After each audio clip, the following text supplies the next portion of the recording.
അലൈക്കും. അപ്പോൾ ഇന്ന് ഞാൻ വന്നിരിക്കുന്നത് ബീഫ് ഉന്നക്കായൻ്റെ റെസിപ്പി ആയിട്ടാണ്. നിങ്ങളത് കണ്ടു നോക്കിയിട്ട് നിങ്ങൾക്ക് ഇഷ്ടപ്പെടുകയാണെങ്കിൽ നിങ്ങളുടെ ഫ്രണ്ട്സിനും ഫാമിലീസിനൊക്കെ ഒന്ന് ഷെയർ ചെയ്ത് കൊടുക്കണം. നല്ല ലൈക്കും കമൻറ്റും തരണം. സബ്സ്ക്രൈബ് ചെയ്യാതെ കാണുന്നവരുണ്ടെങ്കിൽ ദയവായി ഒന്ന് സബ്സ്ക്രൈബ് ചെയ്ത് സപ്പോർട്ട് ചെയ്യണം. അടുത്തുള്ള ബെല്ലൈക്കണും കൂടി ഒന്ന് അമർത്തണം കേട്ടോ. അപ്പോൾ ഞാനെടുത്ത എല്ലാ വീഡിയോസിൻ്റെയും നോട്ടിഫിക്കേഷൻ നിങ്ങൾക്ക് കിട്ടും. അപ്പോൾ ശരി, നമുക്ക് വീഡിയോയിലോട്ട് പോകില്ലേ. ഹലോ, ഇപ്പോൾ ഇന്ന് നമ്മൾ ചെയ്യാൻ പോകുന്നത് ബീഫ് ഉന്നക്കായാണ്. അതിന് വേണ്ടിയിട്ട് പഴം, ഒരു മീഡിയം പഴുപ്പുള്ള പഴം പുഴുങ്ങി അതിൻ്റെ ഉള്ളിലെ കത്ത നാരെല്ലാം കളഞ്ഞു വെച്ചിരിക്കുന്നത്. പിന്നെ വേണ്ടത് ബീഫ്, 1/2 കിലോ ബീഫ്, മഞ്ഞൾപ്പൊടിയും ഉപ്പും ഇത്തിരി ഇഞ്ചിയും വെളുത്തുള്ളിയും ചതച്ചതൊട്ട് വേവിച്ച് വെച്ചിരിക്കുന്നത്, സവാള 2 സവാള കൊത്തിയരിഞ്ഞത്, ഒരു ചെറിയ കഷ്ണം ഇഞ്ചിയും ഒരു 5-6 വെളുത്തുള്ളിയും പച്ചമുളകും കൂടി ചതച്ച് വെച്ചത്,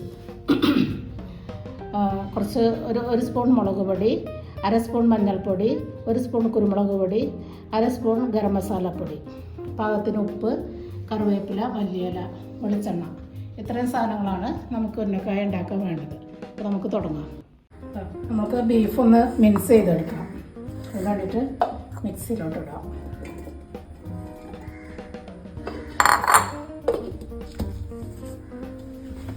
ബീഫ് ഇതാ മിക്സ് ചെയ്ത് കൊണ്ടുവന്നിട്ടുണ്ട്. ഇനി നമുക്ക് അവിടെ പഴം ഒന്ന് സ്മാഷ് ചെയ്തെടുക്കാം.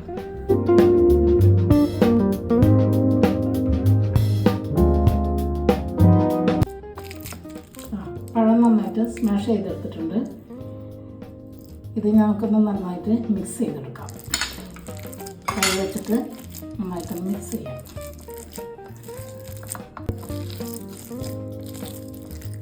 അതിന് ഇതിവിടെ ഇരിക്കട്ടെ. നമുക്കിനി ബീഫിൻ്റെ മസാല ഉണ്ടാക്കാം. പാൻ വെച്ച് ചൂടായിട്ട് നമുക്ക് ഓയിൽ ഒഴിക്കാം. 2 ടേബിൾ സ്പൂൺ വെളിച്ചെണ്ണ,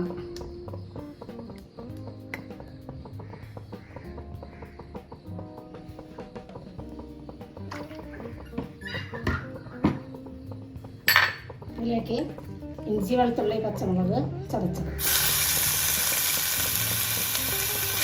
സ്പൈസി വേണമെങ്കിൽ കുറച്ച് പച്ചമുളക് കൂടുതൽ ഉണ്ടാക്കുന്നത്. ഞങ്ങൾക്ക് സ്പൈസി ആയിട്ടാണ് ഉണ്ടാക്കുന്നത്. എരിവ് കുറവ് വേണ്ടവർക്ക് കുറച്ച് പച്ചമുളക്, ഞങ്ങൾ 5 പച്ചമുളക് എടുത്തിട്ടുണ്ട്. ഒരുപാട് എരിവില്ലാത്ത മുളകാണ്. ഒന്ന് പച്ചമണം മാറി വരുമ്പോൾ നമുക്ക് സവാള ഇടാം. ഇതിൻ്റെ പച്ചമണം മാറിയിട്ടുണ്ട്. ഇതിലേക്ക് നമുക്ക് സവാള 2 സവാള ചെറുതായി കൊത്തി അരിഞ്ഞതാണ്.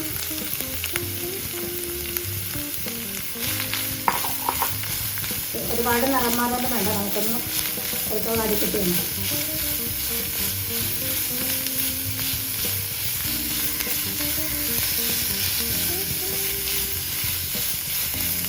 ഇതിലേക്ക് നമുക്ക് കുറച്ച് ഉപ്പും കൂടി ഇട്ട് കൊടുക്കുന്നത് വേഗം പെട്ടെന്ന് കാണിക്കിട്ടും. കുറച്ചുകൂടി ഉപ്പ് ഇപ്പോഴത്തെ സോസ് ഇടുന്നോട്ടോ. നമ്മൾ ബീഫിൽ ഉപ്പിട്ടാണ് വേവിച്ചിരിക്കുന്നത്. അത് കണക്കാക്കിയിട്ട് കൊടുക്കും. അത് ഏകദേശം ആയിട്ടുണ്ട് കേട്ടോ. ഇതിലേക്ക് നമുക്കിത് പൊടികളെല്ലാം ഉണ്ട്. പൊടികൾ അതൊക്കെ ചൂടാവുന്ന സമയത്ത് നമുക്ക് ബീഫ് കൊടുക്കാം. ഇതൊന്ന് ചൂടായി കിട്ടിയാണ്.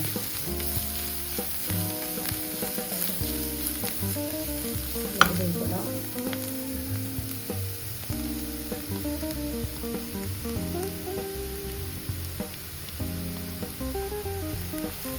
നന്നായിട്ട് മിക്സ് ചെയ്തെടുക്കാം.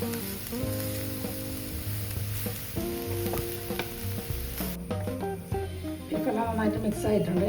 ഇതിലേക്ക് നമുക്ക് കുറച്ച് മല്ലിയിലയും കറിവേപ്പിലയും ഇട്ട് കൊടുക്കാം. 2 തണ്ട് കറിവേപ്പില,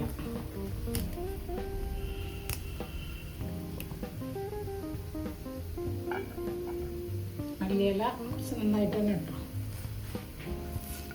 ഇതൊന്ന് നന്നായിട്ട് മിക്സ് ചെയ്ത് ബീഫ് പതുക്കെ മൊരിയുന്ന വരെ നമുക്കൊന്ന്, ഒരുപാട് മൊരിയണ്ട എങ്കിലും പതുക്കെ ഒന്ന് മൊരിഞ്ഞ് വരുന്ന വരെ നമുക്ക് വെയിറ്റ് ചെയ്യാം. ഇത് നമ്മുടെ ബീഫെല്ലാം റെഡി ആയിട്ടുണ്ട്. മസാല റെഡിയായി. നമുക്ക് ഉന്നക്കായ ഉണ്ടാക്കാം. നമ്മളിപ്പോൾ ഉന്നക്കായ ഉണ്ടാക്കാൻ പോകുന്നു. അതിന് വേണ്ടിയിട്ട് കയ്യിൽ ചെറിയ കുറച്ച് എണ്ണ തടവി, കുറച്ച് പഴം, ഒരു ചെറുനാരങ്ങ വലുപ്പത്തിൽ പഴമെടുത്ത് കയ്യിൽ വെച്ചൊന്ന് പരത്തി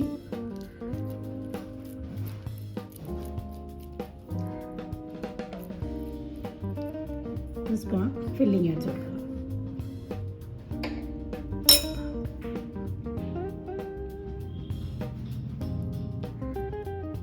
നന്നായിട്ട് ഉരുട്ടി ഉന്നക്കായ ഷേപ്പാക്കി എടുക്കാം.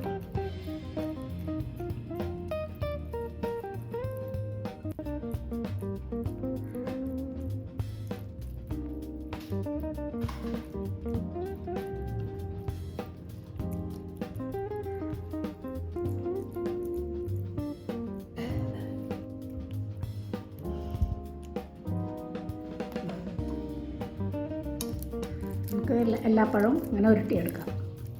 നമ്മുടെ ഉന്നക്കായ എല്ലാം ഉരുട്ടി കഴിഞ്ഞിട്ടുണ്ട്. ഇത് നമുക്ക് ഫ്രൈ ചെയ്തെടുക്കാം. ഞാനൊരു കടായി വെച്ചിട്ടുണ്ട്. ഉന്നക്കായ കൊടുക്കാം. കടായി ഒന്ന് ചൂടാവട്ടെ. ഓയിൽ ഒഴിച്ച് കൊടുക്കാം.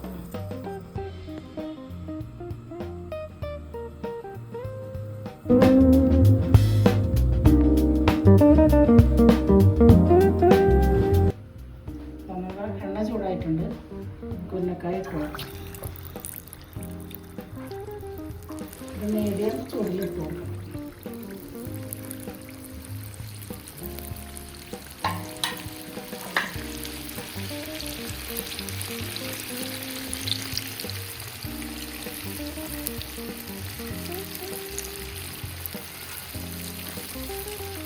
ഉന്നക്കായ എല്ലാം റെഡി ആയിട്ടുണ്ട്. അത് കോരി വെക്കാം.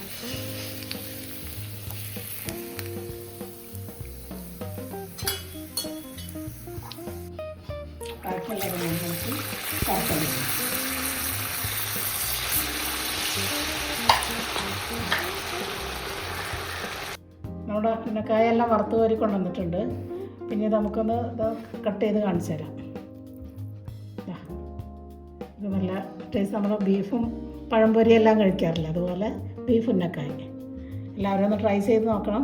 നിങ്ങൾക്ക് ഇഷ്ടപ്പെട്ടിട്ടുണ്ടെങ്കിൽ നിങ്ങളുടെ ഫ്രണ്ട്സിനും ഫാമിലിക്കൊക്കെ ഒന്ന് ഷെയർ ചെയ്ത് കൊടുക്കണം. ലൈക്കും കമൻറ്റും തരണം. എൻ്റെ ചാനൽ സബ്സ്ക്രൈബ് ചെയ്യണം. അടുത്തുള്ള ബെല്ലൈക്കണും കൂടി ഒന്ന് അമർത്തിയിട്ടുണ്ടെങ്കിൽ ഞാൻ ഇനി അടുത്തൊരു വീഡിയോ ഇടുന്നത് നിങ്ങൾക്ക് നോട്ടിഫിക്കേഷൻ കിട്ടും. പിന്നെ അടുത്തൊരു നല്ലൊരു വീഡിയോ ആയിട്ട് വരുന്നവരെ അസ്സലാമു അലൈക്കും.